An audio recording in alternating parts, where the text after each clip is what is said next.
Então a gravação já está ocorrendo, né? Como eu disse, aqui não há opção mais de eu ver aquelas abas, por isso que eu falei antes de iniciar a gravação, tá? Não há opção mais de ver aquelas abas. E tem sido bem tranquilo, tá? As gravações com esse Ocam, bem tranquilo. Ah, e depois eu faço a subida do vídeo para o YouTube. E eu apanhei um pouquinho para disponibilizar o vídeo, porque ele ficava como privado. Eu depois encontrei o esquema lá de como torná-lo público e tem funcionado. Pelo menos para uma disciplina funcionou. Eu já tenho uns vídeos salvos, né? Se a gente for ver aqui, só para vocês ficarem inteirados da situação, né? Aqui não vai dar para puxar agora porque está gravando, eu não vou interromper a gravação, mas há uma pasta em que todos os vídeos que eu acesso pelo próprio Ocam, onde estão todos os vídeos, gravações, né? E eu vou fazer a subida dele, depois eu vou eliminar para limpar o peso da pasta, enfim. Vai ser assim. Vamos lá, eu vou abrir aqui a apresentação e vou fazer um breve comentário com vocês. Travou essa coisa aqui. Deixa eu fechá-la porque ela travou. Tentar abrir de novo. Travou. Eu estava com o PowerPoint aberto, eu acredito que ele não gostou de ficar muito tempo lá aguardando.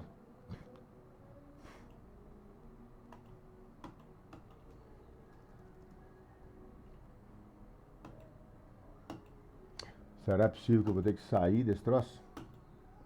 Olha só. Não quer abrir. Não quer fechar. Talvez eu tenha que sair, tá, gente? Eu tenho que sair daqui e aí provavelmente a tela gravada vai ficar da minha saída, tá? Eu vou tentar parar a apresentação e ver se dá certo. Não, não dá certo. Eu vou ter que sair talvez para conseguir fazer isso aqui, tá? Vou me Certo. desconectar do Meet e aí eu tento resolver esse problema e volto de novo, tá? Me aguardem aí.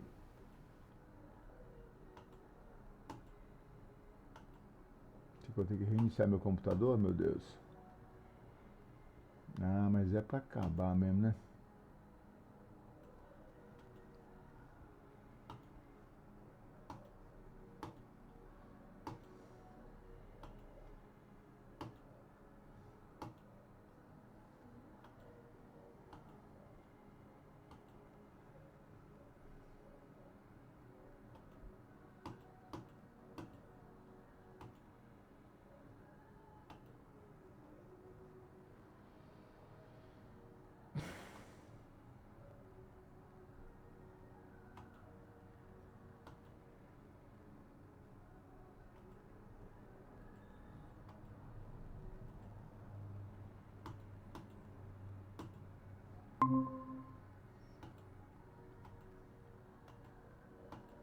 Voltei, vamos ver agora se vai dar certo. Deixa eu compartilhar a tela.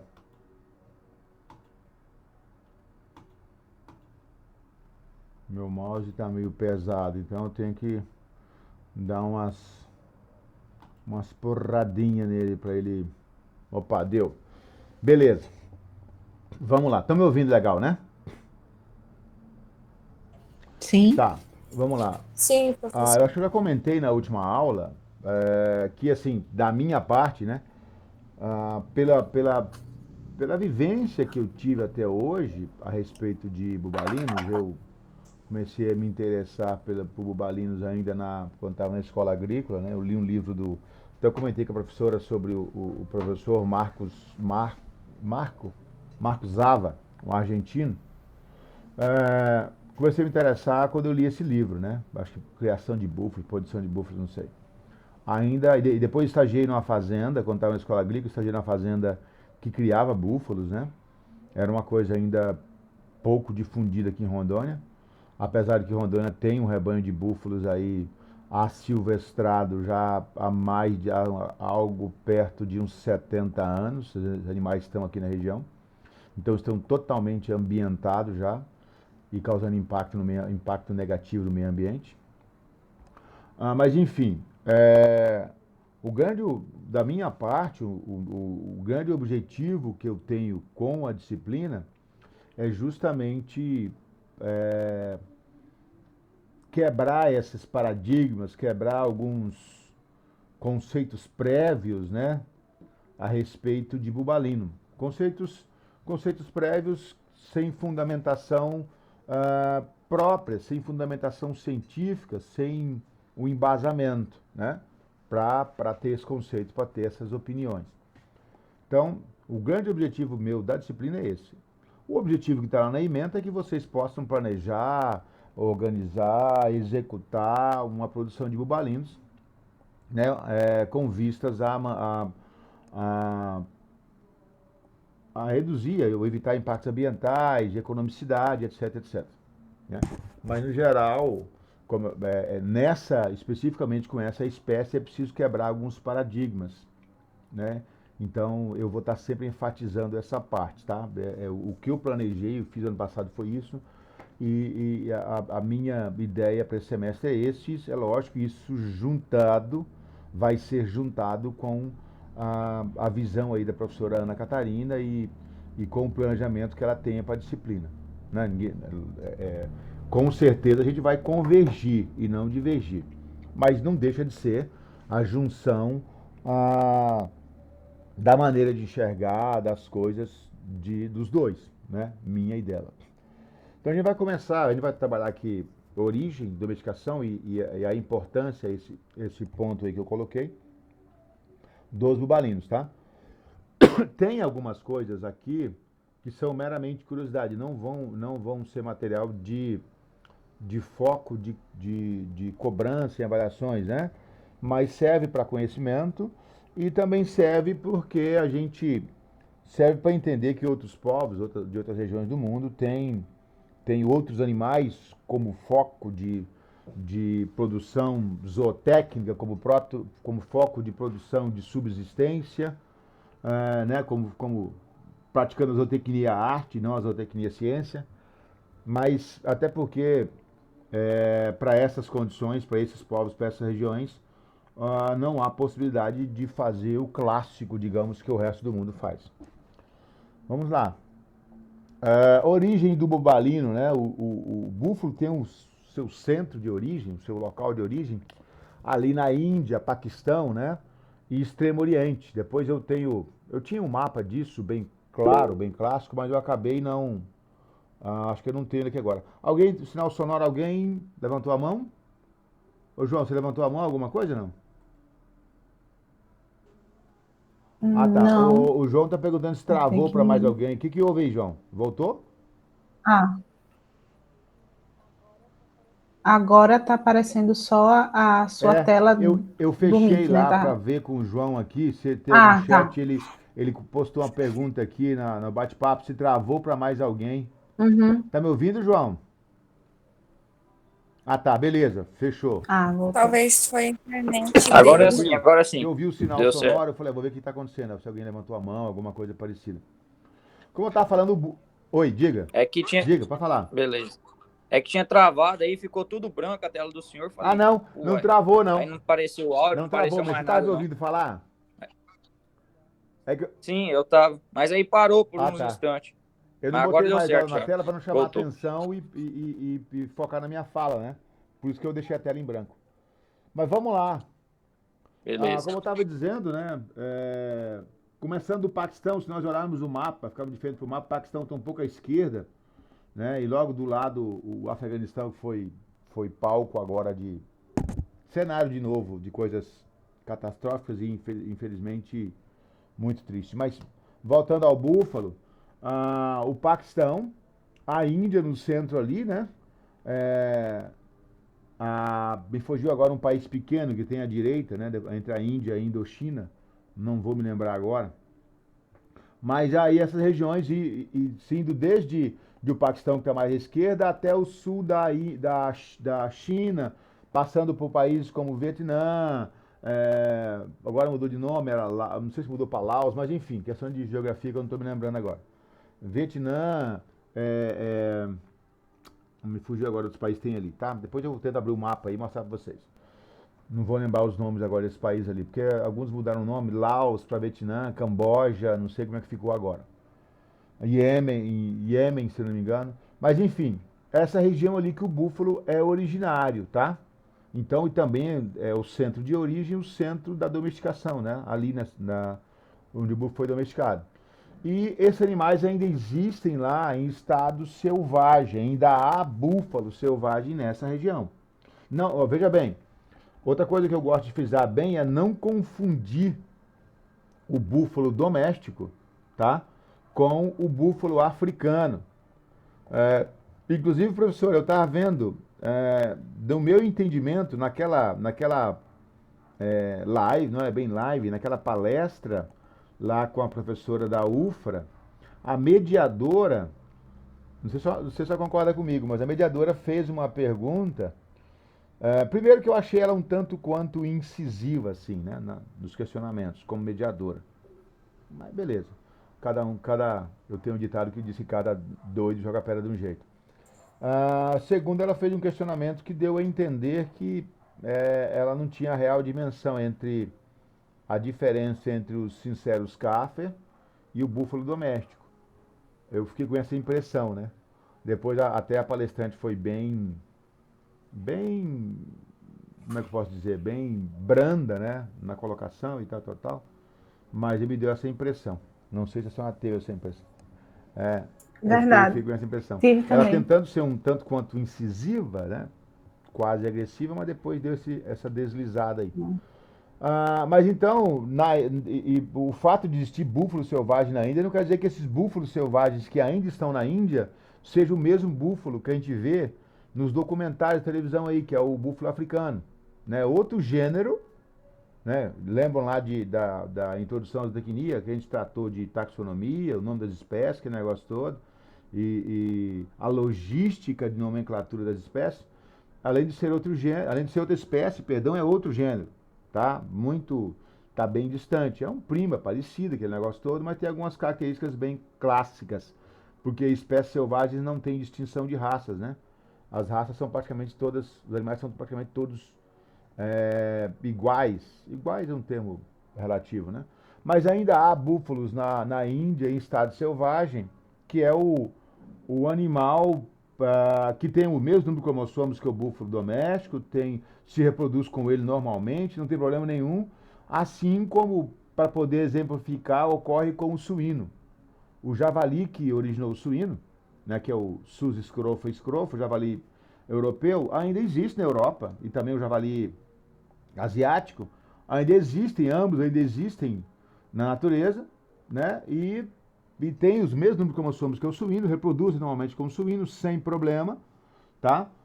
O asiático Sus scrofa vittatus, sem problema, só que são considerados subespécies, né? Porque há uma variação aí a partir do momento em que se passou a domesticar os animais, né? Então não sei se vai abrir para vocês esse. Acho que vai, porque é tela, né? Vamos ver se vai abrir aqui. Mas é só uma. Ah, tá. Aqui, ó. Ele é nomeado como Búbalos arne e não Búbalos bubalis, como a gente fala, né?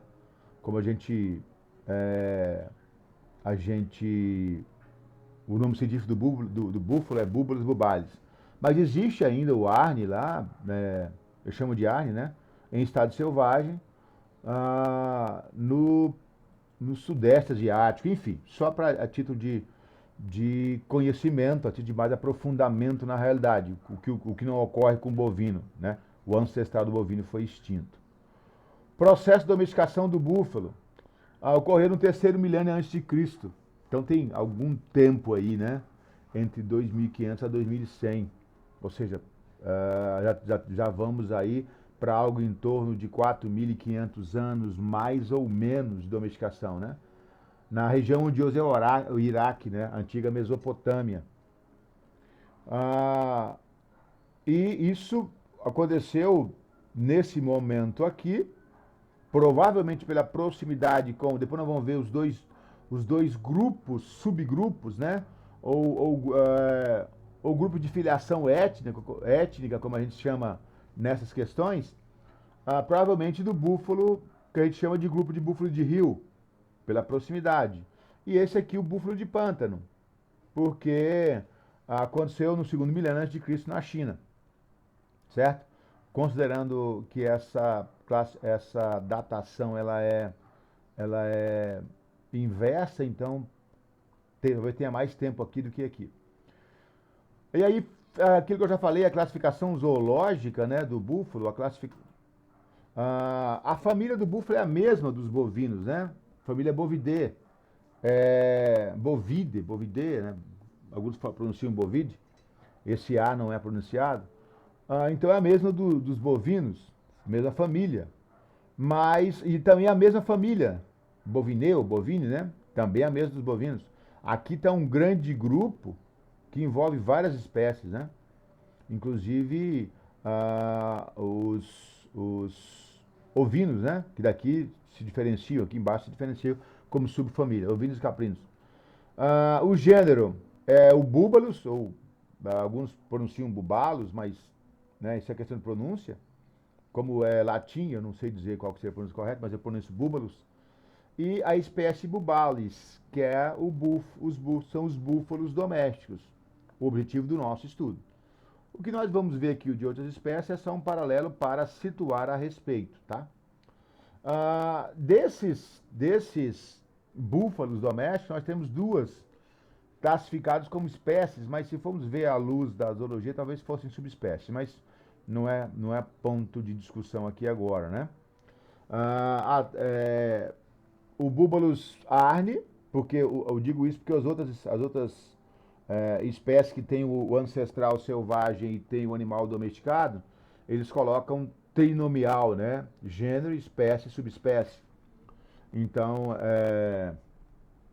para o suíno, por exemplo, como eu falei, né? Sus scrofa, scrofa para o javali, Sus scrofa vitatis para os dois javalis que deram origem, e Sus scrofa domésticos para o suíno. Mas só a título de comentário. Então tem o arne, que é o búfalo ainda selvagem, e tem o bubalis, que é o animal domesticado. São praticamente os mesmos animais, tá? A diferença que há é esse período aí de 4.500, 5.000 anos, um pouco mais, para alguns casos, de separação entre os animais que passaram a ser criados, né, em contato com o homem e tal, e entrar no processo de domesticação, todo aquele processo de domesticação que também a gente viu lá em Introdução à Zootecnia, né? A domesticidade, o cativeiro, a mansidão, passar a ser hereditária, com esse animal ancestral aqui, esse animal que originou, certo? Então, por isso, são classificados como duas espécies. Mas se reproduzem normalmente sem problema, até porque o número de cromossomos é o mesmo. E aí o seguinte, ó, não há parentesco próximo, deixar isso bem claro, do búfalo com outros búfalos ou mesmo com outros bovídeos, tá? Outros animais que pertencem à família Bovidae, bovide. Então eu até coloquei uma lista aqui de animais, e vamos mostrar rapidamente as imagens, né? Desses animais que muitos são chamados de búfalos, né? Mas não são o búfalo doméstico.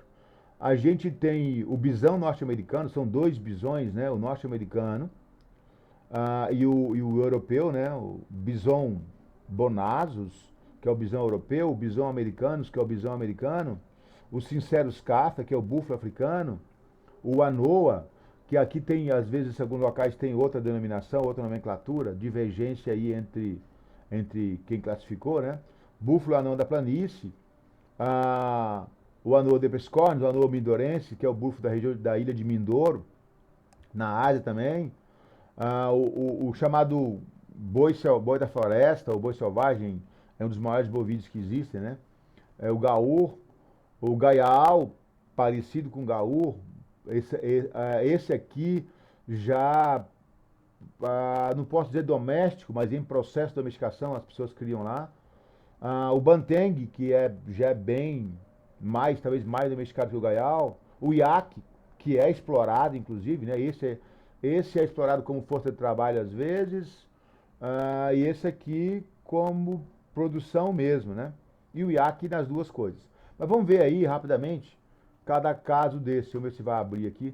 Então esse é o bisão europeu, né? Bisão bonasus.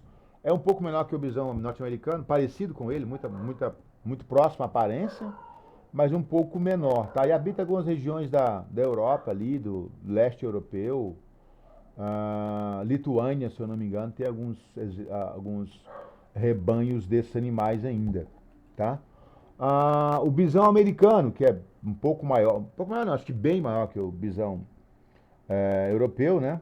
Bem conhecido da gente, a gente chama de búfalo americano, aquele negócio todo, habita a região de mais plana, né? Aqui é morrado, mas geralmente são nas planícies, pradarias norte-americanas e canadenses, né? Foi talvez o maior rebanho de ruminantes, ah, de mamíferos, né? Das Américas, chegou a ter mais de 1 milhão, acredito, desses indivíduos nos Estados Unidos, né?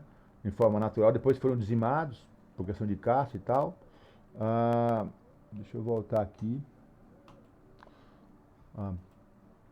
Caramba. Deixa eu voltar aqui no último slide. O Cincerus cafra, que é o búfalo africano, né? Então, tem sempre essa aparência, sempre esse formato de chifre. E nós vamos ver que no búfalo doméstico o que diferencia ele, as raças, é justamente o formato de chifre. E nenhum tem esse formato, nenhum tem essa característica. Um animal tido como não domesticável, né? Bastante reativo, um animal com um instinto de defesa muito forte, que chega a fazer frente a predadores, chega a causar muitos acidentes, é um dos mais perigosos, uma das caças mais valorizadas na África, porque ele é muito perigoso, muito difícil de ser caçado, muito difícil de morrer, inclusive. Enfim, mas não é o búfalo doméstico, tá? O búfalo anão da planície, da Ásia, né, o Anoa da Pescornis, um animal bem pequeno, mas com aparência de búfalo aqui, mas não é o búfalo que a gente cria. Então, se alguém porventura vê alguma imagem que, mas tiver a sorte de ir para lá também, para essa região e passear e visitar, ótimo. Mas se alguém vê a imagem, entender que esses animais não tem ligação aí com o búfalo doméstico, muito distante, são outro gênero, né? O Anoa mindorense, que é muito parecido com aquele, mas também é um búfalo anão, né? Essa nomenclatura também às vezes varia de quem nomeia. O gaur, né, como eu falei, é um dos maiores bovídeos que existe. Esse animal facilmente passa de 1.000 quilos, 2 metros de altura. Você vê alguns vídeos, tem regiões tem uns vídeos na internet que ele chega nas áreas de plantio de chá na Índia, na região sul da Índia, e as pessoas se recolhem para dentro de casa, né? Porque ele pode ser risco, animal selvagem, pode ser perigoso. Se recolhem para dentro de casa e eles andando nas plantações de chá. Tem uns vídeos assim na internet. E tem vídeo também, tem imagem deles atravessando estrada e tal. Enfim, estão selvagens lá naquela região. Aí tem o gaial, que é bem parecido com o gaur, né? Se a gente for ver as imagens aqui, é bem parecido. E às vezes chamado de bibos como gênero, às vezes como boss. O fato é que o gaial se reproduz com o bovino, né? Então por isso talvez classificado como boss. E produz um híbrido aí. O bisão também, tá? Produz híbrido com o bovino. Mas não é o nosso foco aqui, tá? O Banteng, esse aqui, você tem imagem na internet, as pessoas já exploram ele um pouco mais para a realidade deles lá, né? Mas não é o nosso, não é a nossa realidade aqui. Eles se restringe à região deles lá, se reproduz com bovino também. Com búfalo, acredito que não. Então está mais próximo do bovino do que do búfalo, mas é considerado às vezes como búfalo, tá? E o iaque, que esse sim é bem explorado pelos povos do Himalaia, do Tibete, né, região do Himalaia, para produção de leite. Não sei como é que consegue ordenhar aqui, mas é para isso. E é chamado às vezes de búfalo também, ou confundido com búfalo, mas na verdade esse está mais próximo do bovino do que do búfalo, com certeza. Também se reproduz com bovino, gerando um híbrido, tá? Então esses animais não tem nada a ver com o nosso búfalo. O nosso búfalo são os animais aí dos dois grupos, né? E esse búfalo nosso, búfalo doméstico, é chamado de búfalo d'água. Então, se vocês forem ver algum material em inglês, geralmente vocês vão estar uma referência lá ao water buffalo, ou water, como os ingleses da Inglaterra falam. O water buffalo, que é o animal que tem evoluiu ao longo dos cursos d'água, né, os grandes cursos d'água da Ásia ali, não se afasta muito dos cursos d'água na natureza, vive praticamente dentro da água, e mesmo os animais domésticos têm essa relação com os corpos d'água bem mais próxima. Então, chamados búfalos de rio, tá? As duas subespécies, né? As duas variedades, perdão. Então, dentro do grupo de búfalos de rio, ou seja, o búfalo doméstico, os americanos, para diferenciar, eles não chamam de búfalo doméstico, né? A língua inglesa, eles chamam de water buffalo, para diferenciar do búfalo africano, diferenciar do bisão, diferenciar de outros animais. A gente chama de búfalo doméstico. Essa é a nomenclatura correta para a língua, correta do usual para a língua portuguesa, ou pelo menos no Brasil, tá? Do português do Brasil, o usual é chamar de búfalo d'água. Mas, perdão, búfalo doméstico. Búfalo d'água para os americanos. Então você tem o Bubales bubalis, variedade bubalis, que é o animal preto, né? Tem alguma, só para título de curiosidade também, a Embrapa está trabalhando, já tem algum tempo, com animais desse grupo aqui, que é o bubalis, variedade bubalis, que a gente classifica como sendo animais de pelagem preta, mas alguns animais que têm a pelagem fulva, mais clara, tá? Então é uma variedade que surgiu aqui no Brasil, ao que se sabe, e a Embrapa vem estudando esses animais, tá? Mas o fato é que eles pertencem a esse grupo aqui, e o número de cromossomos, né, da célula diploide é igual a 50, né, 2N, né, 25 pares de cromossomos.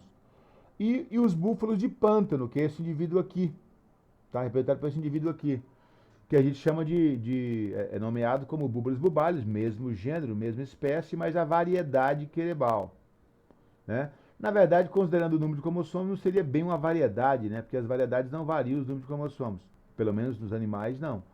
Mas, enfim, o número de cromossomos da célula diploide é 48, né? Então, na verdade, tem dois pares a menos, um par a menos, perdão, que esse daqui, tá?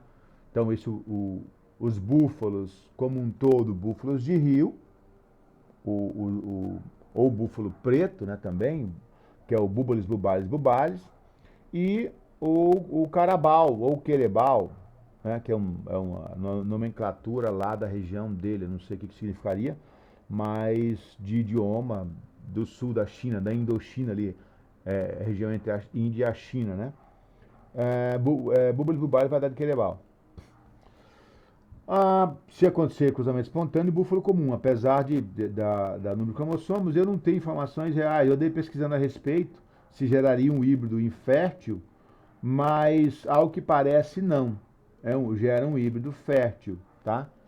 O que não permite classificar daí como espécies diferentes.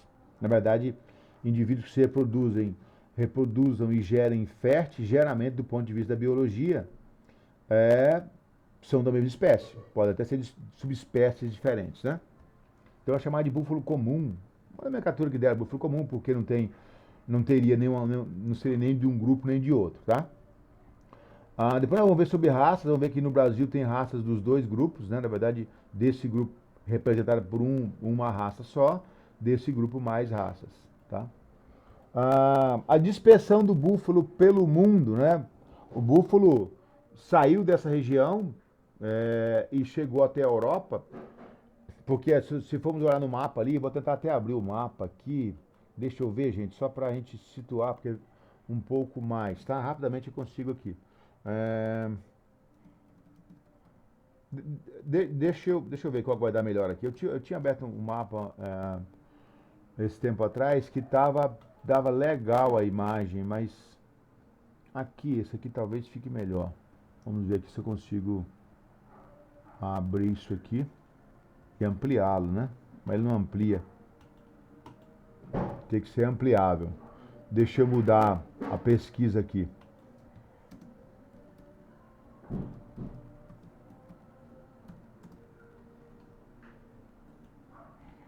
Deixa eu ver.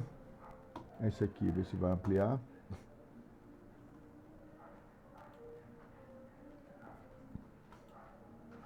Tá. Deixa eu ver aqui. Tá aqui, olha aqui. Então aqui, ó, temos com vocês mais à esquerda o Paquistão, né? Vizinho do Afeganistão aqui. Então a gente tem não só o búfalo, mas a gente tem também, o mapa estava sujo, né, quando alguém fotografou. A gente tem também os zebuínos que são dessa região aqui, né, Índia e Paquistão, que a gente cria. Então tem o Nepal, aqui talvez um pouco mais criando o iaque do que o búfalo, né? O que eu não estava lembrando era Bangladesh aqui, do lado da Índia. A Índia, na verdade, engloba Bangladesh aqui, ela passa um trechinho para cá. Também é centro de origem do búfalo. E aí tem esse país aqui do sul da China, como eu falei, Laos, né? Que agora acho que é Vietnã, a Tailândia, o Camboja, a Malásia aqui, as Filipinas, né? Inclusive tem rituais nas Filipinas de sacrifício de búfalo. Os búfalos são sacrificados no ritual religioso lá. Aqui na Indonésia também, os animais estão aqui, e no sul da China. Então os búfalos são nativos dessa região aqui, tá? Dessa região toda aqui. Esse grupo de búfalos de pântano é mais daqui para cá, e aqui no sul. Então são os búfalos naturalmente búfalos de pântano. Aqui, Índia e Afeganistão, são mais búfalos de rio, tá? Então, o ancestral comum, né? Aqui ficou numa situação, aqui ficou em outra. Por quê? Eu não sei. O fato é que os búfalos de pântano são mais dessa região do que os búfalos de rio, tá? Que são dessa aqui. Beleza? Vamos voltar lá.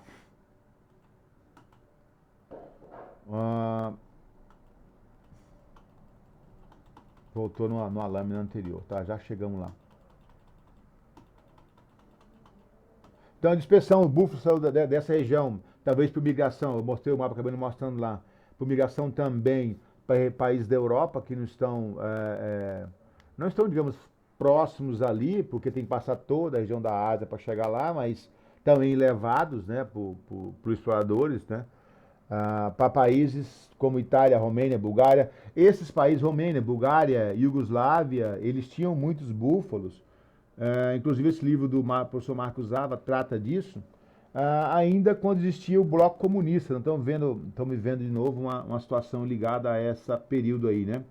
Essa questão da rixa da Rússia com a Ucrânia, que eram pertencentes a esse bloco comunista da época da Guerra Fria, da época antes da queda do Muro de Berlim. Mas aí, na época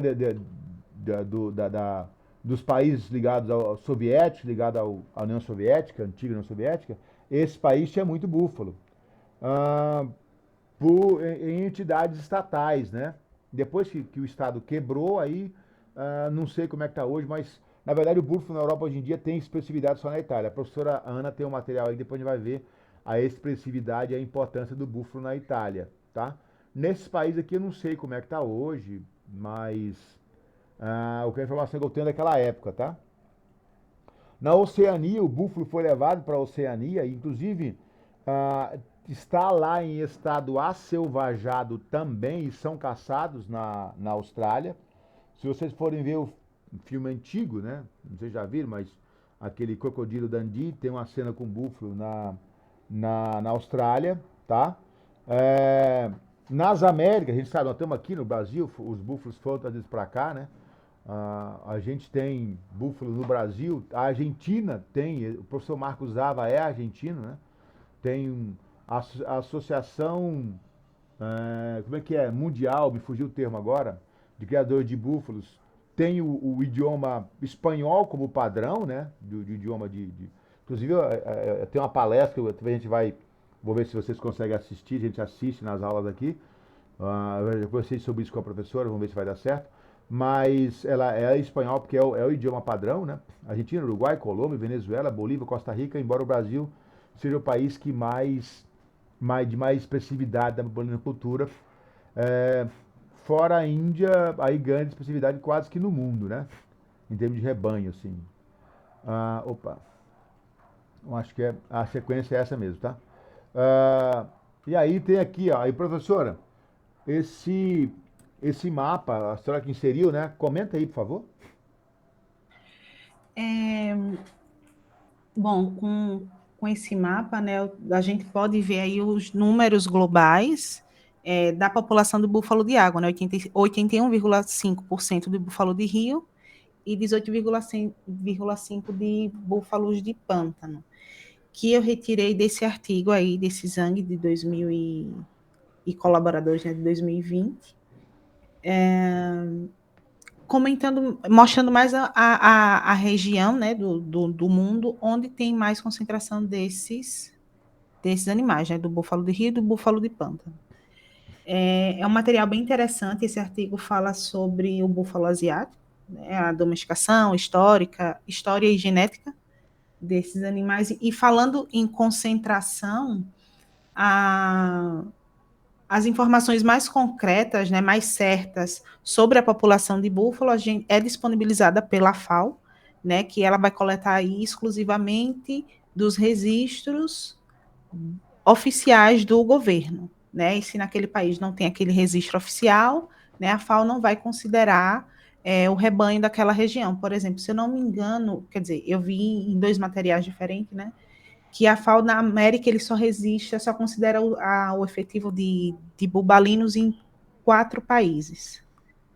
E já nesse artigo aqui desse autor, agora de 2020, considera apenas 3, né? Então tem aí uma questãozinha de diferença, mas não tanto, mas acho que mais para frente, conforme o tempo vai passando, a gente vai ter mais países produzindo e mais vai ser devidamente registrado e vai entrar na estatística aí da FAO. Aí, se o senhor quiser passar para comentar ou passar para o próximo slide. Considerando essa escala de cores aí, né? O Brasil seria o país com maior população seria a Índia, né? Pela escala de cores. O segundo seria a China. E o terceiro, o Brasil, pela escala de cores que nós estamos vendo aí, né? Que dá para entender. O que seria algo em torno entre 1 milhão e 10 milhões de cabeças, segundo a legenda lá embaixo, algo desse tipo. Né? E será, professora, com essa questão de que a FAO considera só os registros oficiais, a gente corre o risco no Brasil, por exemplo, no Marajó, que é o maior rebanho nacional, maior quantitativo, né? Será que hoje talvez o Pará tenha um controle melhor dessas questões, né? O governo do estado do Pará. E acredito também o mapa por uma questão até de sanitária, né? Mas lá ainda é muito extensivo, né? As coisas são muito grandes. Provavelmente não há acredito, são suposições, tá, gente? Provavelmente lá não se saiba, não tem um controle real da população, né? Eu quero acreditar. Sim. Que talvez não tenha. Sim. E acho que o número está até diferente dos que eu vou mostrar, né, nos próximos slides, né? O mapa é um pouco diferente, porque, pronto, esse é de 2020 e esse que eu vou trazer acho que é de 2020 e 2020 também, deixa eu só ver.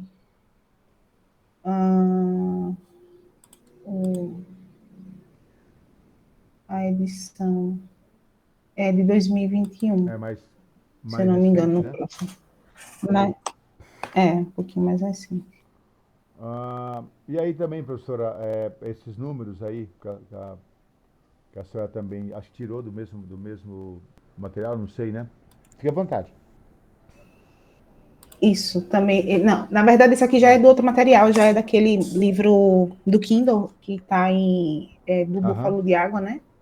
É o volume 1. Segundo os dados oficiais da FAO, a população mundial de búfalos ela é um pouco mais aí de 204 milhões de cabeças, né? Isso acaba aí representando 13,52% em relação, né, em comparação com a população mundial de bovinos, né? E a gente que totaliza aí mais de 1 bilhão. E levando em consideração, né, todos os países, né, 203 países que são produtores de búfalos, apenas 20 produzem leite, tá? E desses 53% do rebanho, né, de búfalo do mundo é que é usado para produção de carne e para trabalho. E aí, nos próximos slides, eu vou separando por continente e focando nos principais países que têm o maior número de Professor, búfalos. inclusive, assim, uma coisa que a gente vale frisar é que, principalmente os países da região ali eu vou fechar aqui só para ver, tem um sinal sonoro, vou ver se alguém querendo entrar ou está retornando. O Thalisson está entrando. Por isso que eu fechei aqui, tá? Bom dia, Thalisson. Ô, Bonzinho? professor, bom dia. Bom, Foi mal aí, Bom bonzinho. dia. atrasado. Perdi muita Um coisa. pouquinho da aula aí, mas depois você acompanha, né? Vamos tentar disponibilizar. Vamos, com certeza vamos conseguir disponibilizar isso para vocês lá, tá? Um comentário que eu ia fazer, professor, é o seguinte, que na verdade, principalmente nos países ali da China, né? Sul da China, os países ali que eu coloquei, sudeste sudeste asiático não, a região da Indochina, entre a China e a Índia, os países que estão situados abaixo da China ali no mapa, é muito trabalho, né? O búfalo talvez seja mais para trabalho do que propriamente para carne. Uhum. É como se fosse o equino aqui no Brasil, quase que nessa linha aí. Plantio de arroz, região pantanosa, né? Então por isso que não tenha talvez tanta expressividade, principalmente para leite. Aí, professor, fica à vontade.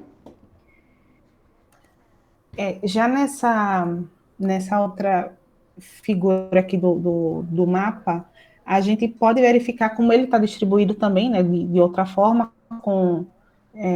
que já é um dado já mais recente do que aquele outro que estava ali em vermelho e laranja, da distribuição, né, dos búfalos pelos continentes. E em relação ao número de búfalos, né, a gente tem 97,41% desses animais se encontram na Ásia, que é para a produção de leite e trabalho, como o professor tinha acabado de comentar. E por que isso acontece? Né? Porque ele tem essa grande importância para leite, para trabalho, é bastante importante economicamente, né, a criação de búfalos nessas regiões, porque esses animais, né, facilitam com a sua adaptação, né, das diferentes condições climáticas, né, inclusive nas regiões mais difíceis.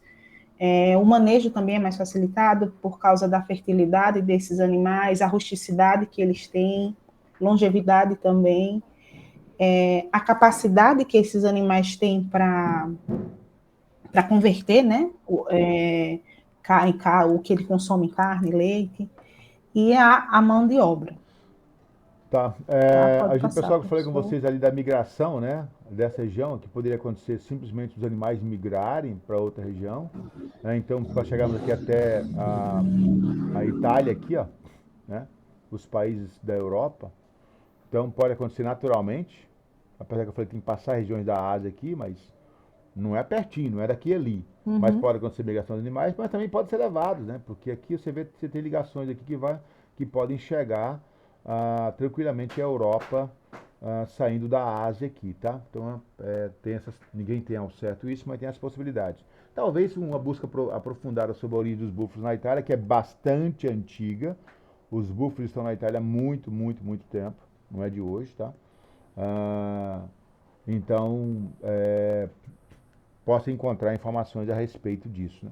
Aqui, professor, a respeito de números, esses números nunca são exatos, mas não estaria muito longe, não, porque seria maior que 6 milhões de cabeças, né? Naquele lá fala entre 1 e 10 milhões, então não tem, estaria dentro, na verdade, Uhum. né? Na verdade, aí está de 1 a 3, 1 a 6, mas é 3, de Ah, acordo tá, com esse mesmo beleza. material, é 3. Tá? Isso no Aham, caso certo. do Brasil. Por exemplo, aqui, né, nessa tabela, a gente vai poder ver os números dos animais por continente. E aí eu coloquei, né, os números efetivos Quando quiser, eu vou passando, tá? de cabeças, né, por cada país. Pode passar agora. Por exemplo, na Índia, no continente asiático, a Índia tem aí mais de 114 milhões. Na América, a gente tem o Brasil com mais de 3 não, 3 milhões. Na África, a gente tem aí o Egito, né? Contando todo o continente africano, a gente tem o Egito com mais de 3 milhões. Na Europa, a Itália está aí com um pouco mais de 470 mil, e na Oceania a gente tem a Austrália, né, em primeiro lugar, com 80 mil cabeças. Tá? Claro que eu não considerei, aí no texto, se quiser, depois eu acho que tenho como passar esse primeiro capítulo desse livro para vocês, que ele considera aí na Ásia, o, o geral, né? Eu só foquei no que era o principal, tá? De cada desses continentes. Só um comentário, para você aproveitando esses dados que a senhora trouxe aqui, aquilo que eu falei, né, que eu não sabia como é que estava hoje o restante da Europa em relação aos búfalos. E aqui esse número mostra isso, né? Veja bem aqui, de 540, tá em milhões aqui, né? Mil cabeças, na verdade. 540 mil, porque está em inglês, então essa vírgula aqui, para o inglês, vírgula é ponto. O que é o ponto para nós, né? 540.741 cabeças na Europa, em toda a Europa, e aí só a Itália com 477 mil cabeças. Então, você veja bem aí, é bem próximo, algo aí de 70 mil cabeças só que não está na Itália. Então, o que comprova o que eu disse, o búfalo no restante da Europa, nos países que eram do bloco comunista, praticamente se acabou. Porque quando eu li esse livro, esse material do Marcos Zava, tava, foi próximo, isso tem algum tempo, tá? Vocês vão até rir. Mas foi próximo aí da queda do Muro de Berlim, e talvez antes disso. Eu li isso em 88, né? Não lembro nem quando é que caiu o muro, quando terminou o bloco comunista. Então, depois disso, isso foi desmontado, né? Né, eu lembro de imagens de ordenha mecânica em búfalos nessas regiões, nesse país aí, Bulgária, Iugoslávia, antiga Iugoslávia, e hoje não tem mais, né? Aqui o número está mostrando isso. Mas na Itália permanece forte. Depois tem outro comentário sobre a Itália que eu quero fazer, talvez hoje, talvez outro dia, a respeito dos búfalos na Itália. Aí, professora.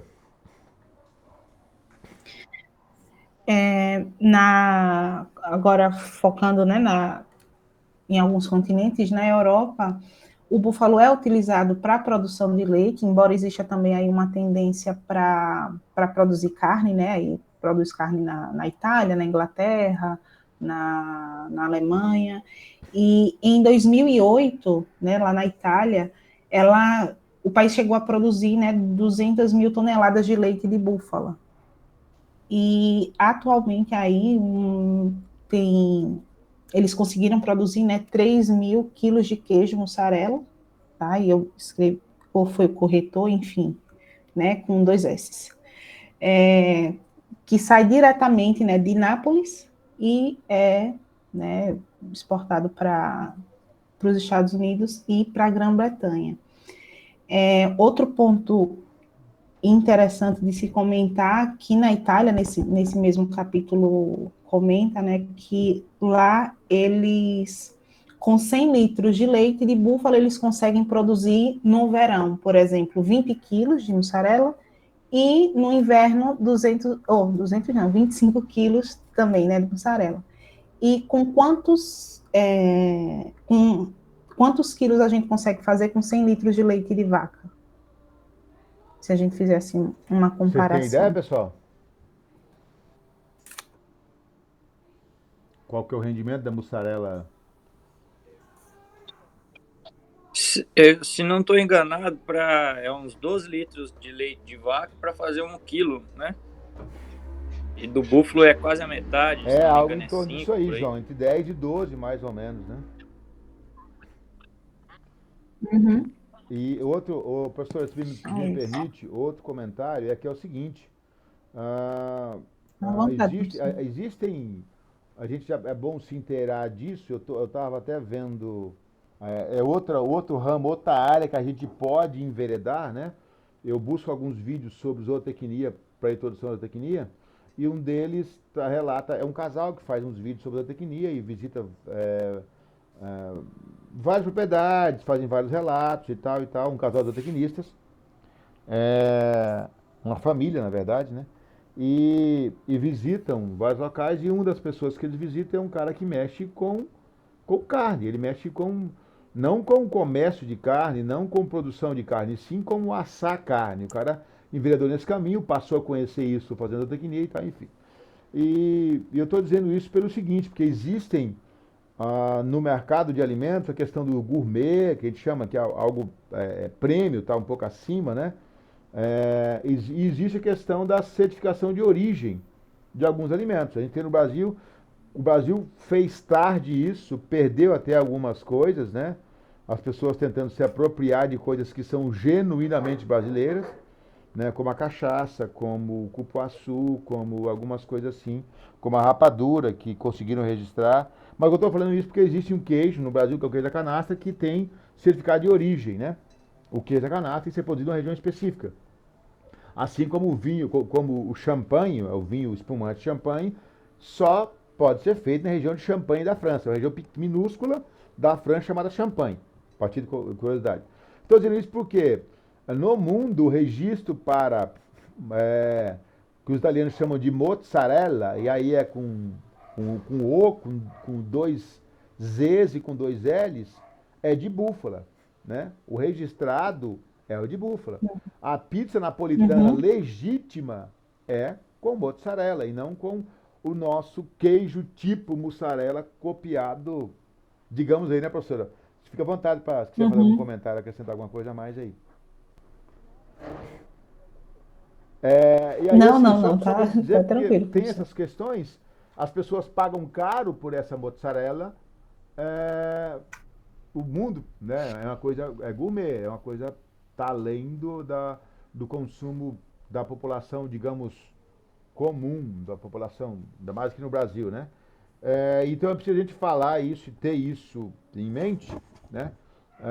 Porque é o animal que tem a sua valorização, além desse rendimento maior, tem a questão da qualidade desse queijo, que é reconhecida mundialmente, né? E, de- e depois também tem carne gourmet de búfalo. Pode falar, professora? Isso. Ah, tá. Tem Não, eu questões de estava carne gourmet de concordando búfalo com o também. senhor. Depois vou tentar ver se eu acho aí, não tem aqui salvo. Mas há algumas pessoas que fazem cortes específicos e fazem questão de dizer que é carne de búfalo, porque vai ter uma diferenciação de valor no mercado. Professor, está à vontade, já falei demais.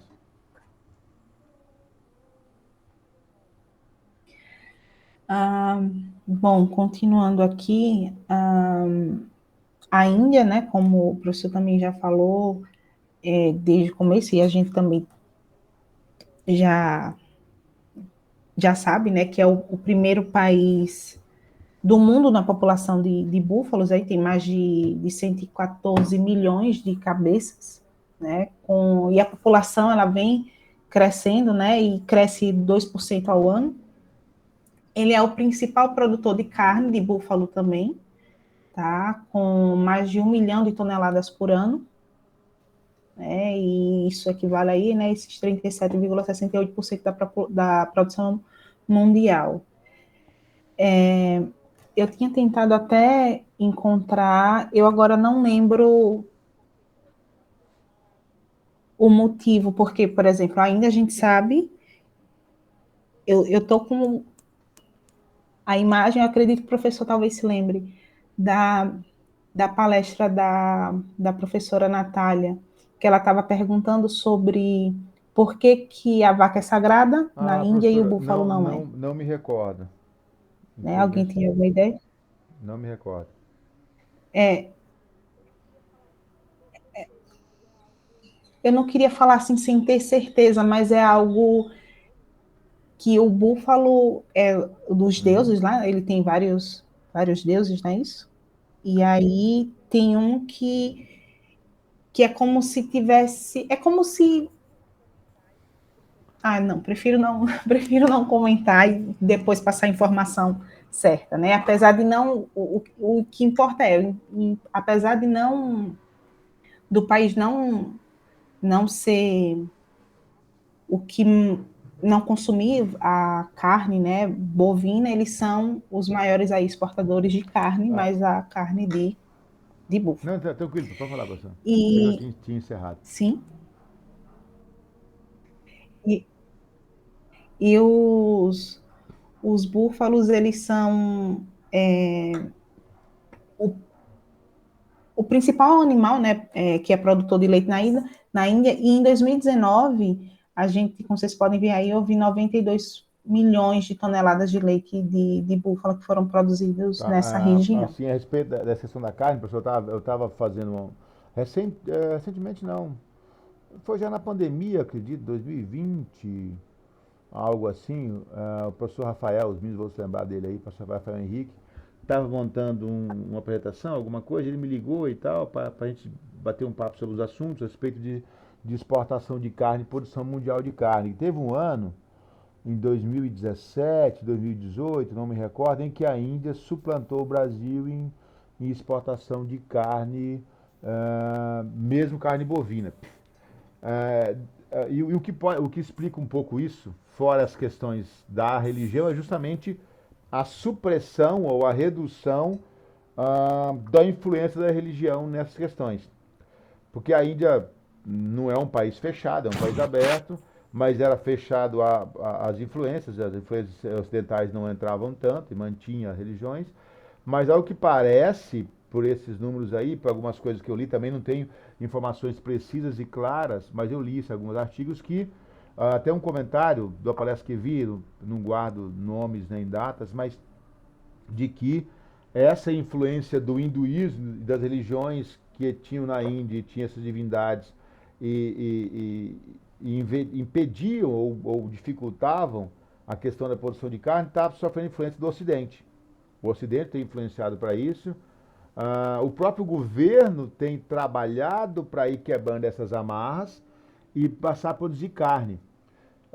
E aí, numa dessas curiosas curiosidades minhas aí, eu acabei abrindo um abate de búfalo na Índia. Eu nem vou abrir aqui, nem vou buscar a imagem aqui, porque ela é muito cruenta, né? Não é muito bonito de se ver, não. Porque é feito de uma forma muito empírica, de uma forma, não diria nem empírica, mas de uma forma bem arcaica mesmo, né? Os animais num ambiente assim, num cercado, todos os animais ali dentro e as pessoas com lâminas na mão, degolando aquilo, solto, e o animal cai sangrando para lá e ele vai em outro já e degola. Assim como também esse ritual que eu falei que tem na caramba, não foi, nem que país foi que eu citei, tá? Mas tem esse ritual religioso lá, é mais ou menos assim. Mas é com o animal só, tá? O animal degola, aquele negócio todo e tal. Mas lá não, era um cercado e aqui o cara sangue para todo lado e os animais caídos no chão lá, não tem uma linha de abate, não tinha nada. Isso com búfalos, tá? É bem uma visão bem dantesca mesmo, um troço bem difícil de se ver, né? Para algumas, eu não me abalo muito, mas para algumas pessoas eu não gosto nem de estar mostrando. Porque é uma coisa feito bem de forma bem arcaica, né? A Índia é um país de contrastes, né? De uma pobreza extrema por um lado e de uma opulência desde tempos da Idade Média, Idade Antiga, de marajás, rajás lá com muito dinheiro e a população morrendo na miséria. Então tem muito isso. Mas então eu repasso essa informação que eu recebi, professor, eu também não tenho dados aqui para efetivamente números para colocar isso, mas eu li a respeito disso, não me recordo onde, e vi que essa questão da influência da religião vem caindo, né? Isso vem abrindo. Se de abrir lá a exportação de carne, mesmo de bovinos, ainda tem tido alguma expressividade ultimamente.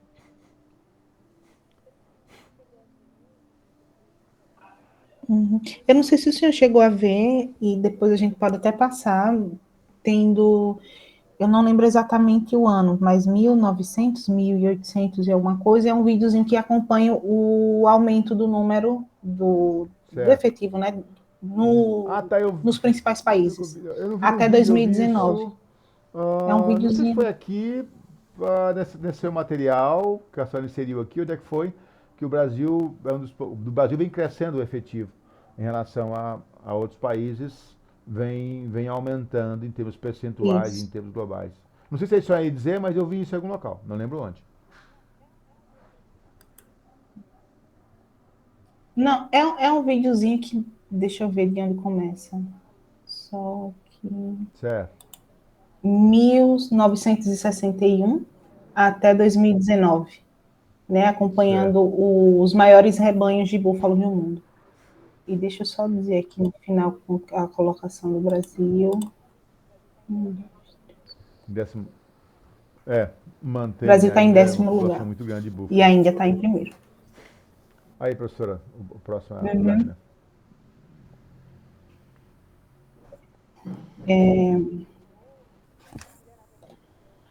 Bom, a China, né, ela aumentou consideravelmente o seu investimento na produção do leite de búfala nos últimos tempos, porque o governo passou a ver o leite de búfala como uma nova ferramenta para o desenvolvimento, né, da economia do país.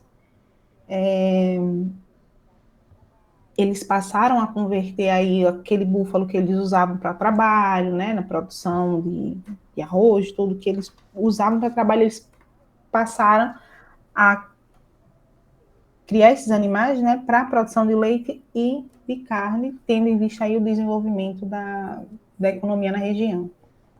E aí, não só na China, mas também em todo o continente, né, além de ser consumido diariamente, né, diariamente não, na verdade, diariamente e diretamente o leite, né, ele também é transformado, né, em produtos, né, em queijos, enfim, né, porque tem uma Interessante alta isso, demanda aí professora, comercial. essa questão do aumento do investimento na China.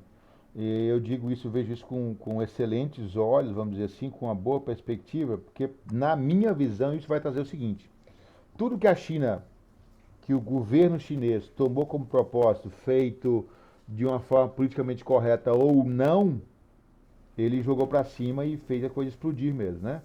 Vamos pensar em eletrônico, vamos pensar em produção de bens e serviços, vamos pensar em crescimento da economia Uhum, do país. Tem algumas críticas aí às metodologias, mas deixar isso de lado, o que importa é talvez não ter sido eficiente, mas eficaz foi. Atingiu o objetivo proposto. Então, se a China está, né, essa informação que a senhora trouxe, a China está investindo, a gente pode esperar, não para agora, não para amanhã, não para daqui a alguns anos, mas para daqui a, em médio tempo aí, né, em médio período, uhum. uma melhoria, uma evolução na questão da genética, de melhoramento genético de búfalos. Eu acredito piamente nisso. A China mantendo essa postura do que eles têm de investimento, de pesquisa, de tecnologia, que eu comparo isso, a produção científica na China, pelo menos para eles, a produção para eles, a 3, 4 pontos no mundo, alguns países da Europa, Inglaterra, a Rússia, que também tem um bom desenvolvimento tecnológico, a China e os Estados Unidos, no geral, sim, desenvolvimento tecnológico no geral. Eu acredito, eu vejo isso como ponto positivo.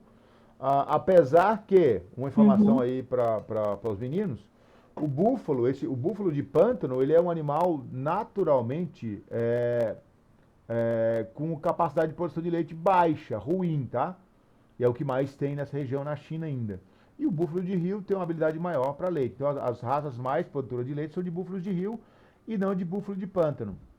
Inclusive, a raça do Brasil, que é a raça de búfalo de pântano criada no Brasil, a produção de leite é irrisória. Coisa de 2 quilos dia, por aí, 2,5 kg, não passa muito disso. E aí você tem animais das raças de búfalo de rio com 30 quilos dia, né? Não, os expoentes chegam a esse potencial. Mas no rebanho normal é possível você ter búfalos sem muito esmero ou muita preocupação ou muito nível tecnológico com 10, 12, 15 litros, tá? Ah, de um rebanho comum, que seria já bom comparando com o rebanho comum, rebanho de menor calibre genético de bovinos do Brasil. Professora, está à vontade. E entrando aqui agora na América do Sul, né, a gente tem o Brasil e a Venezuela no topo da produção de leite, né, nessa região, tá? Especificamente na América do Sul. A Venezuela e o Brasil, eles têm uns valores médios com lactação, né, de 270 dias de lactação, eles estão aí com 1.500 e 1.700 litros por lactação, tá? Do modo geral. E nesse capítulo desse livro traz também informações sobre os rebanhos de primeira linha nesses países, né? Podem chegar até atingir média de 2.500 Aí, litros de leite por professor, desculpa, lactação. entrei, mas a senhora Aí já você concluiu. Ah, é só a respeito disso que eu falei, né? não Esses tem números problema. aí Já, comprovam isso. pode, Se não nós tem problema. pegarmos os 1.600 de média, entre 1.500 e 1.700, e dividir pelo 270, dá em torno de 6 quilos dia. Isso de média, né? De média, que o pico de lactação vai dar mais alto. E aí tem a informação que a professora trouxe agora, que essa média pode ser mais alta Uhum. ainda, beirando os 10, né? Se pegarmos 2.500 quilos por 270, dá algo em torno de 9, né? É, então, o que prova que você pode ter animais com pico de Uhum. lactação muito mais alto, né? Do que, do que os 10 quilos. Então, tem potencial.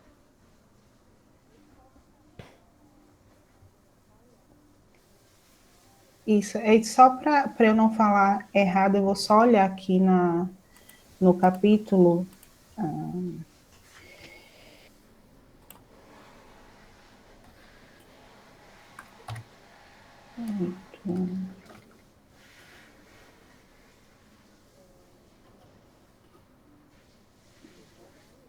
Ah, tá. Os rebanhos, né, de primeira linha atingem em média de 2.500 litros por indivíduo. E indivíduos superiores, ou seja, animais, né, com superiores podem chegar a 5.000 litros. Outro dado que ele fala aqui que é importante é que em 2011, na Argentina, né, uma fazenda aí, a La Salamandra, com 2 É, ordenhas, né, eles conseguiram aí média de 8 litros por dia. é uma média Também muito interessante boa, também né? da E Argentina. para búfalo é excelente. Para bovinos talvez pode parecer irrisória, mas se nós compararmos a realidade da bovinocultura nacional, eu não tenho números aqui agora, mas ela não, a média nacional vai estar em torno de 1.500 litros por lactação de, quando muito, 300 dias. E mais algo em torno de 300 dias, né? O padrão da lactação bovina é 300, 305, embora tenha muitos rebanhos zebuíno, com sangue zebuíno que se aproxima aí dessa duração de lactação de 270, mas vai dar uma média de 5, e você tem regiões com médias, isso nacional, você tem regiões com médias inferiores, né? Rondônia mesmo, você tem as médias de Rondônia são tão um pouco abaixo das médias do Brasil. Então, se você for ver isso para a realidade comparando com a bovinocultura, não é de se considerar ruim, até porque um animal que teve bem pouco de trabalho de melhoramento e investimento, né? E o animal que exige, vocês vão ver depois lá em nutrição, um animal que exige menos, parece que não, mas exige menos nutricionalmente e até em questões de volume, por uma questão anatômica, de funcionamento do trato digestivo, do que, quando comparado com o seu peso, né? Do que o bovino. Então a demanda, inclusive quando eu comecei a ver esses valores, esses números, eu fiquei, cara, aí você está com um bovino na cabeça, né? Falando, isso deve estar errado. Aí você vai confirmando e vai revendo, porque às vezes são números muito baixos de demanda proteica, são números muito baixos de demanda de matéria seca, de digestão de matéria seca, quando comparado com bovinos do mesmo tamanho, né? As equações acabam, essa equação deve ter algum erro aqui nessa equação, não pode, está dando muito pouco, mas a realidade é essa mesmo. Vou passar, professora, para o próximo. Certo. E aí, né, só para a gente ver nessa outra tabela aqui, o efetivo de bubalinos na América do Sul, né, que é onde a gente está situado, e muitos trabalhos provavelmente, né, a gente vai pegar falando da Argentina, da Colômbia e da Venezuela, só para a gente ter uma ideia da população de bovinos nesses países. Tá? Em primeiro lugar, o Brasil, seguida a Venezuela, Colômbia, Argentina, Bolívia, Paraguai, Equador, enfim, tem um total aí de um pouco mais de 5 milhões. Mostra o Brasil realmente como uma maior população de búfalos a nossa, né? nós estamos nesse ponto, aproveitar para falar, né, a realidade, segundo relatos, eu não sei até que ponto isso é oficial, ah, ah, o rebanho do Marajó foi algo meio como que acidental, né, não foi intencional. Dizem que o navio transportando búfalos naufragou naquela região, isso tem muito tempo, e os animais, como são adaptados a meio aquático, acabaram ficando na ilha. Né? Então, a maior população de bovinos hoje em dia é na ilha do Marajó. Mas também a exploração mais, digamos assim, menos produtiva, mais empírica, né? Mais rústica é de lá também. E esses animais são desse grupo aqui, desse grupo de búfalos de pântano. Já os maiores resultados, né, eu acompanho isso tem algum tempo, leio, até porque o pessoal que a gente vê de renome no Brasil de pesquisação de búfalo, de pesquisa de búfalo, perdão, são daquela região, trabalham naquela região, que é o Vale do Ribeira em São Paulo, uma região também meio pantanosa, produz banana e búfalo, é uma das coisas até hoje que eu já vi que produz lá. Só que hoje o Vale do Ribeira e algumas outras regiões de São Paulo também está dá ver vídeos aí, tá mudando isso para outras regiões também, investimentos em outras regiões.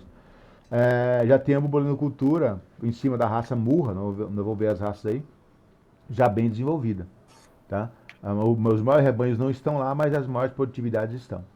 Professora, mais alguma coisa nessa lâmina? Não. Tá. Aí, o próximo passo agora, tratando da importância do búfalo para as regiões onde ele é maciçamente criado, como eu falei, regiões lá a professora também comentou aí da região, o rebanho indiano, né, como o maior rebanho do mundo, a China, com esse búfalo para trabalho e agora tendendo para a produção de leite, é que ele tem uma boa capacidade de produção desses três produtos, do produto trabalho, do produto leite e do produto carne, nos sistemas que existe para aquela realidade, para aquela região, para aquela situação, tá? Deixa eu ligar aqui antes que meu PC desligue sozinho. Então, o búfalo tem boa capacidade de produção para aquela situação, onde o bovino talvez não funcionasse, tá? Embora, apesar disso, isso não quer dizer que o búfalo só possa ser criado naquela região ou naquelas condições. Ele é um animal extremamente adaptável. Isso é a fala da professora... Professora Ana, eu sou péssimo com nomes. Como é que é o nome da professora lá do Pará? Eu me esqueço. Para eu esquecer de um nome é a coisa mais fácil que existe. A professora da UFRA. Professora Natália, esqueci o sobrenome também. Né? É Natália. Depois que fala o primeiro nome, essa eu lembro. Então, como a professora Natália Guerino disse, ela fez isso várias vezes na palestra, que ela entende o búfalo como um animal extremamente adaptável. E a gente consegue comprovar isso, né? Tem búfalo no Uruguai. O Uruguai é frio. Na Argentina, a Argentina é fria. Né? A Itália, embora o búfalo criado na Itália acabou se adaptando. Se nós olharmos para o búfalo, a raça criada na Itália, que é mediterrâneo, e olhar para a Murra, vocês vão ver claramente diferenças na quantidade de pelos. O búfalo italiano tem muito mais pelo. Até porque se adaptou a um clima frio, né? Uma raça desenvolvida na Europa, né? Ela não é originalmente da Ásia. Mas, enfim, o búfalo tem boa capacidade de produção nesses sistemas, né? E aí, aqui é uma sequência de materiais que eu fui tirando para demonstrar isso. Para esses sistemas existentes lá na origem do búfalo e para a realidade adaptada aqui. Então, vocês vão ver aqui nesses materiais uma diversidade grande de ambientes, uma distinção grande entre ambientes, entre meios produtivos, e que o búfalo está tendo resultado. Certo? Então, fui separando esse material, esses vídeos. Se não estiver aparecendo aí, por favor, vocês me digam. Mas olha aqui, ó, é um confinamento de búfalos dessa revista, né? Da UFRA, inclusive, né? Que é dessa professora Natália Guerino para lá. E isso aqui não é tão recente, é pré-pandemia, né? O ano não é bem pré, mas o pré seria talvez 2018, 2019, quando começou, né? O Covid-19, 2019. Mas não é tão antigo também, é até recente, tá?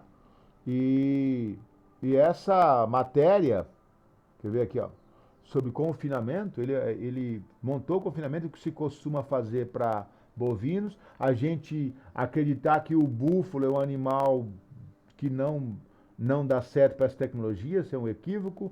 A USP faz trabalhos de pesquisa com búfalos com desempenho em confinamentos há bastante tempo. E eu já vi esse trabalhos já de 15 anos atrás, 20 anos atrás, em que o búfalo se comportou muito próximo do bovino, ganhando alguns pontos, perdendo em outros, mas na média com resultado excelente, tá? Às vezes ganhando efetivamente do bovino na situação. E, enfim, você tem essa possibilidade, tá? Não vou ficar lendo a reportagem aqui, porque depois a gente pode disponibilizar o link, se for o caso, vocês lerem. Essa revista, que é uma revista da UFRA, né? Da Universidade Federal Rural da Amazônia, né? E do campus de Paragominas. Mas a UFRA ela tá no Pará, ela está no Amazonas também, tem vários estados aí, porque ela não é de um estado, ela é da região, né? Como se fosse do Nordeste, por exemplo. Mas você tem essa possibilidade, né? Os animais, eles têm como característica, apesar do que a gente tem aí em mente, né? Comentei na última aula, não recomendo para ninguém achar que o búfalo é um bebezinho que bota no colo aquele negócio. É um animal pesado, um animal grande, tá? Mas bem conduzido, ele é extremamente manso, é um animal dócil e ao mesmo tempo rústico, e sendo rústico ao mesmo tempo precoce, porque geralmente a gente não tem animais com rusticidade que tenham ao mesmo tempo precocidade, o búfalo tem isso, tá? O crescimento e desenvolvimento é muito rápido, o búfalo cresce, ele nasce pequenininho, isso eu digo de experiência minha de manejar animais, e cresce com uma velocidade absurda. Um relato rápido aqui de informação de coisas que aconteceu comigo, e a gente traz a informação aqui. Eu estava num plantão na escola, eu era técnico em agropecuária, eu assumi como professor em 2010, eu era técnico ainda. Isso, não lembro que ano foi isso, gente, mas eu era técnico. E eu tô lá, e aí chega um dos meninos que estavam em atividade, né? Era plantão de final de ano, se eu não me engano. E chega um dos alunos e fala, tem um bezerro búfalo ali fora, em outro pasto. Aí eu falei, cara, já passou a cerca, mas sei lá, fomos lá, tocamos o bezerro já próximo à desmama, 10 meses, eu deixei desmamar, não tinha como apartar, deixei desmamar no coice, como a gente fala na linguagem popular aí, não sei se quem mexe, o João, alguns que mexem com animais devem ter ouvido esse termo, desmamou no coice, ou seja, desmamou porque a vaca não quis mais deixar mamar, repeliu e escoiciou, né? Quando a vaca está desmamando a cria, ela faz isso, para quem não tem essa experiência aí. Então ele tem o uso do termo desmamar no coice. E tá desmamando no coice lá esse bezerro e tal, aí eu levei de volta no rebanho, coloquei lá, botei de volta no lote de animais, e isso foi um pouco antes do almoço. Quando foi já depois do almoço, chegou outro aluno dizendo, tem um búfalo morrendo ali. Eu falei, vixe, o que está acontecendo? Já imaginei logo uma doença, né? Infecciosa, fulminante, tipo um carbúnculo, algo que bateu ali. Cheguei lá esse bezerro, deitado, pedalando, sem conseguir levantar, eu fui dar uma olhada, percebi, ringindo, não sei se você lembra de anatomia, mas a sínfise isquiática ali, a sínfise dos dois ossos coxais, na bacia mesmo, o meio da bacia ali, abriu, quebrou. E por quebrar ele não conseguiu levantar mais. Eu falei, agora deu, vou ter que sacrificar, né? Vou ter que abater, na verdade, né? Sacrifício para consumo, mas... Aí fui lá, peguei a gente tinha uma zorra, que era usada na época para amansar cavalo. É uma coisa de arrasto que você põe, porque daí se o animal reagir ou correr, não tem nada para quebrar, né? Ela tem certa resistência, então ela arrasta. Peguei aquela zorra, levei lá, consegui botar ele para cima daquela zorra, que é baixinha, é só como se fosse um trenó, pronto. Amarrei no jipe que tinha na escola, levei na batedouro, que na época o batedouro lá batia bovinos, e fui abater aquele bicho, né? Fazer o quê? Né? Eu sozinho, mas acho que um aluno só. Resultado, o animal tinha 10 meses. Ele faltou coisa de 5 quilos para 10 arrobas. Avalie, um bezerro de 10 meses, que deu quase 10 arrobas. Para quem mexe com bovinos aí, quem já mexeu, já viu abate, sabe que isso é algo fenomenal, né, de desenvolvimento. É só para evidenciar a precocidade desse animal aí. Estava mamando ainda, desmamando, E o motivo desse problema foi, já falo de comportamento. Os machos são extremamente de formar harém, tá? Ele não aceita outro macho no lote, sob condição alguma. Isso é um limitante de manejo, é mais complicado que em bovinos. Então, qualquer macho que esteja atingindo a puberdade, ou pelo menos está longe disso, mas já está ficando mais velhinho, ele é expulso pelo macho dominante. Né? E esse bezerro provavelmente não pôde fugir do macho. Talvez o macho pegou, imagina, o macho pegou ele mamando. Ele estava mamando na mãe, porque eu voltei pro lote, ele tinha sido apartado. Quando ele foi mamar, o macho chegou e bateu e quebrou. Né? E aí teve que sacrificar. Mas isso serve para a gente ver a questão da precocidade e também dá para ver o comportamento, né, que o búfalo tem. E depois teve outros casos, mas os bezerros, os garrotes, ficaram até mais velhos, até quase 2 anos, mas eles fugiam do macho. Só que esse macho corria atrás deles por meia hora sem parar dentro do pasto. Né? E não tinha o que fazer, não tinha para onde tirar. Essa é uma questão comportamental que é um pouco mais complicada. Tinha um macho na época, um macho com sangue mediterrâneo e tal. Então aqui uma criação de búfalos em Nova Friburgo, outro vídeo sobre Cabeça produção de gado, búfalos, 3 mil reais. que é já na região Alqueires de terra serrana de do Rio. cultura Tá? de média fertilidade. Você imaginava que existia criação de búfalos em Nova Friburgo? Pois é, então, tá, nossa equipe veio até o circuito ponto... Deixa eu ver, eu acho que é o que tá abrindo. Deixa eu abrir esse link aqui. Deixa eu abrir ele no Chrome. Pera um pouquinho. Se eu abrir quando eu coloco o link, ele abre no como é que chama esse Edge, Microsoft Edge. E aí no Edge não dá som. Agora deu? Você imaginava que existia criação de búfalos em Nova Friburgo? Não deu? Pois é. Tá, mas vocês estão vendo o vídeo? Ainda não. Pelo menos. Tá. Deixa eu ver. Geralmente dava certo quando eu abria caramba, no Google, nesse Chrome aqui, Google Chrome. Não sei porque não está dando.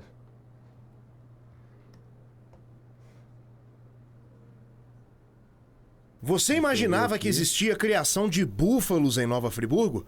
Pois é. Nossa equipe veio até o circuito Ponte Branca, eu acho no que era, distrito de Amparo. Tipo assim, era aí mesmo, só que era só uma aba só com o YouTube, sem ser as outras coisas abertas. Eu abertas. lembrei. Deixa eu mudar o modo de apresentação aqui. E aí eu apresentar não a tela, tá? Desculpa. Vou parar e vou apresentar uma guia. Isso. Aqui, agora vai.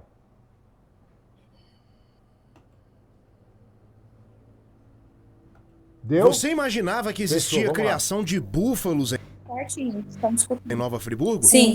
Pois é. Nossa equipe veio até o circuito Ponte Branca, no distrito de Amparo, para conferir. Um empresário carioca resolveu inovar e criar búfalos. Depois de cogitar em adquirir bois, o empresário fez uma pesquisa detalhada e percebeu que os búfalos seriam mais vantajosos por uma série de motivos. Várias diferenças. Uma delas é o casco dele resiste ao cimento, então eu posso cimentar tudo e manter uma ótima higiene e colher mais esterco para vender. Estava dizendo para você, anteontem saíram aqui 5 caminhões carregados de esterco. Mas o búfalo tem outras vantagens, ele não tem nenhuma doença. Você pode ver aqui, não tem carrapato, não tem bérnia. A gente vacina por brucelose e aftosa porque a legislação exige, eles não pegam, não há registro de búfalo tendo esse tipo de problema. A respeito da aftosa, precoce, um pouco mais resistente, o bezerro vai pega, um ano tá? antes. Então, brucelose também, um pouco mais resistente, mas pega. Talvez não tenha registros porque não tenha tanta investigação no búfalo como tem no bovino. Mas o fato é que ele é mais resistente, sim. Para o peso de 16 arrobas para o matador, então é ótimo para quem quer criar para engorda. E o leite tem esse rendimento fabuloso que, se você verticalizar a produção, vai funcionar. O animal simpaticíssimo, você vê que uma plateia dessas assim, atenciosa, ouvindo, olhando para você, não existe com gado comum, bovino, nem com cabra, nem nada disso. Mas economicamente, que está a diferença? O búfalo hoje é um rebanho que cresce 3 vezes mais rápido no Brasil do que o rebanho bovino, ou seja, em algum ponto mais para frente vai ultrapassar em quantidade. Não estaremos aqui para ver isso, mas na Índia já é assim. A produção é de aproximadamente 85 litros de leite por dia. A expectativa é de que no próximo ano essa capacidade aumente cerca de 50%.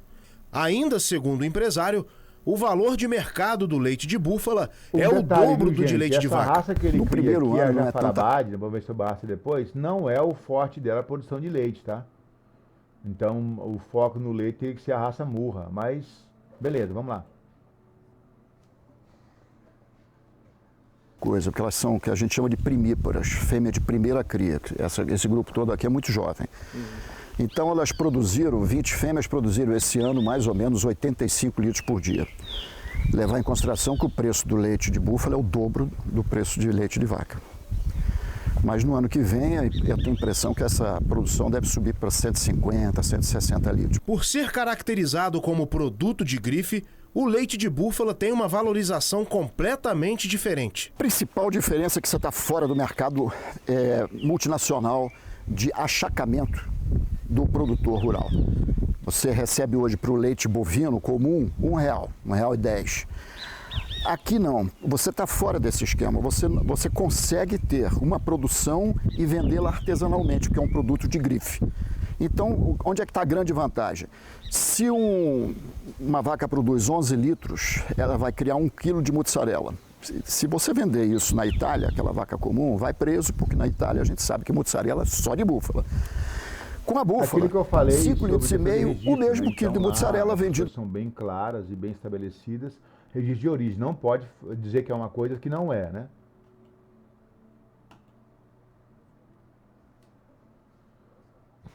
Pelo dobro do preço, que é um produto nobre.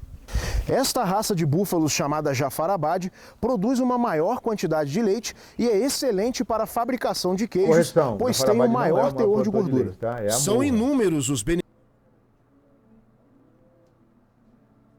benefícios do leite e derivados de búfala.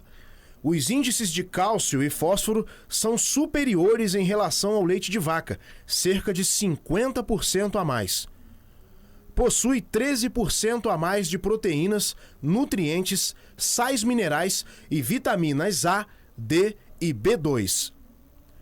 Possui 33% menos colesterol e também é rico em ômega 3. Animal, tá? Você estabelece o nível de conforto de um ruminante, vamos falar de ruminante,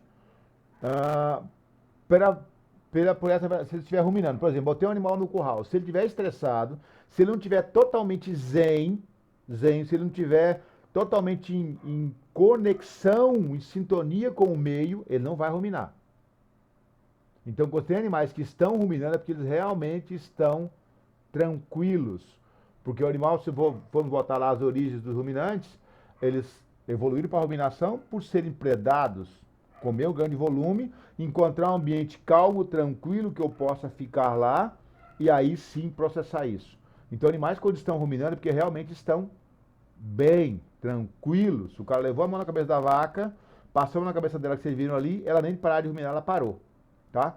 Então, às vezes, nem em rebanho leiteiro bovino você consegue isso, tá? Então, tirar isso como exemplo.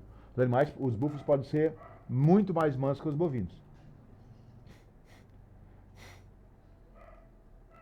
Leite de búfala também é indicado para alérgicos à lactose, pois não possui as propriedades que provocam a alergia. Este outro produtor que faz o queijo de búfala conta como a produção é feita. Cláudio, como é feito o processo de fabricação desse queijo de búfala? Bom, o nosso processo é um processo bastante artesanal, não tem nenhuma fabricação industrial e é um processo simples. A gente começa acendendo a caldeira, que é essa aqui. A caldeira cria vapor, que vai aquecer o tanque de fabricação, que nós vamos ver em instantes. E a gente eleva a temperatura do leite, fazendo a pasteurização dele, que é uma pasteurização lenta, a 65 graus. Depois ele vai ser resfriado. e daí se começa a fabricação do queijo. Bom, então o leite chega aqui, entra no tanque de resfriamento. A aula se encerra agora às 8h50, não é isso?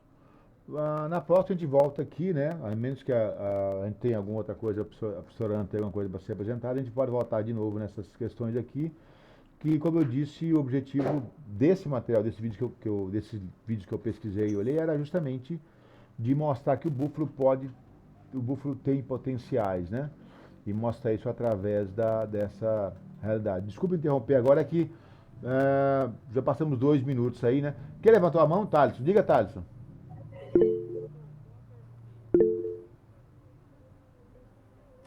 Professor, só uma pergunta aí. Eu vi que no vídeo passou aí, parece que a pessoa que é alérgica à lactose pode tomar do leite. Então, no caso, o leite do búfalo não contém caseína? A caseína é proteína, né? O que você tem aí no leite de bovinos também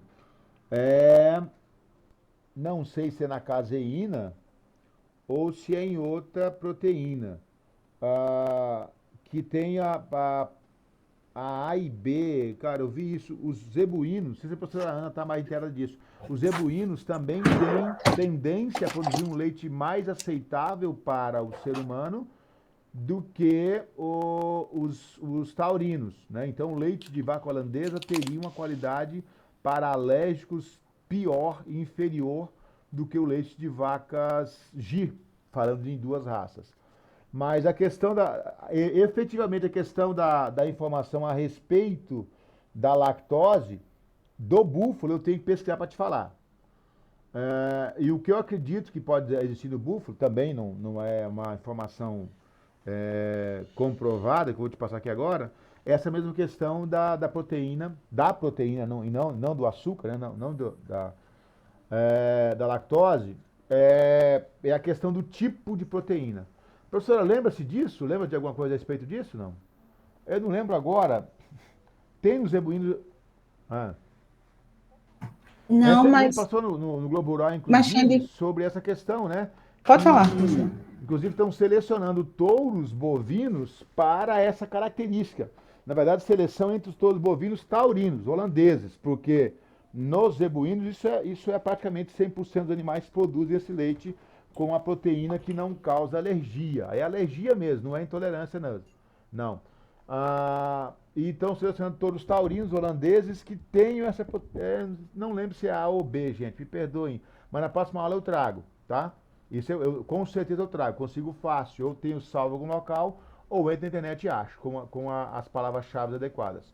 A respeito da lactose, eu tenho que estudar, talvez, se a molécula, né, do açúcar, desse açúcar do leite, que o grande problema acho que houve uma confusão aí entre a caseína e a lactose lá, porque a lactose é simplesmente uma molécula de açúcar e o que ocorre nas pessoas são as pessoas que não conseguem produzir a lactase, que vai quebrar essa lactose, ela não é quebrada e ela chega ao intestino grosso, e lá tem bactérias que conseguem quebrar e vão fermentar isso.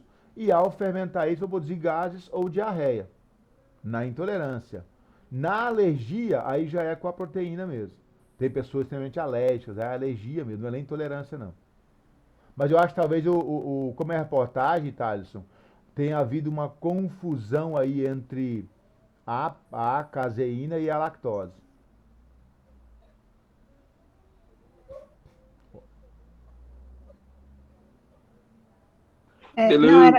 Era isso que eu ia comentar, né? Da diferença de alergia para intolerância, mas você acabou de dizer. Isso aí, né? E vamos trazer essa informação na próxima aula, com certeza.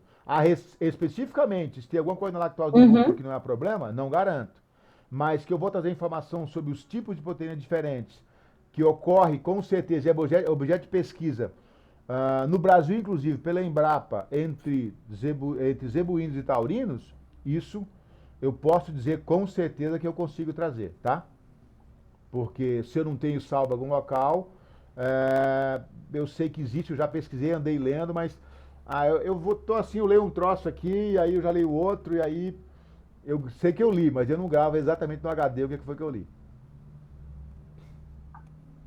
Beleza? Professora, não sei se tem alguma coisa a acrescentar aí, a falar. Então tá. Pessoal, a hora isso é agora 8h50, né? Então acho que eu já ultrapassei o horário, nós já estamos no teoricamente intervalo, porque às 9 começa o outro horário, né? Deixa eu confirmar aqui, mas é isso mesmo. Ó. Às 9 começa outro horário. Esse aqui acaba às 8h50. E né, aqui ó, às 9 começa outro horário, então a gente encerra por aqui, tá? E assim que eu tiver o vídeo no YouTube, eu mando o endereço para vocês. Fechado? Professor, Oi, diga, Thales. Beleza.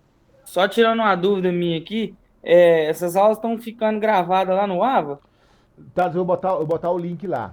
Como é que eu tô fazendo?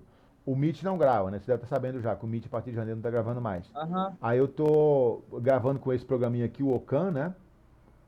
Nós temos aí 1 hora de destino de gravação. Eu vou interromper quando terminar. Interrompi, tá automaticamente salvo no computador, não precisa baixar, não precisa nada, tá no meu computador o arquivo. Aí eu renomeio como a aula tal, data de hoje. E aí eu faço a subida para o YouTube e faço alterações para ficar disponível, pego o endereço e deixo no AVA. Compreendido? Beleza. Não é que eu tô meio desatualizadão, que eu tava pra Amazonas, cheguei ontem. Olha aí. E aí eu tô aqui usando só o celular, minhas coisas tá lá pra casa da minha mãe. Aí, João, aí o Thales comprando terra, pensa. Você viu só, rapaz? Colhendo açaí lá. Fazendeiro, colhendo açaí. Fazendeiro, rapaz, comprando terra na Amazonas.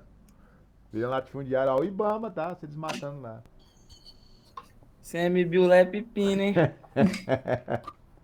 Valeu, gente. Professor, obrigado. Obrigado, senhor professor.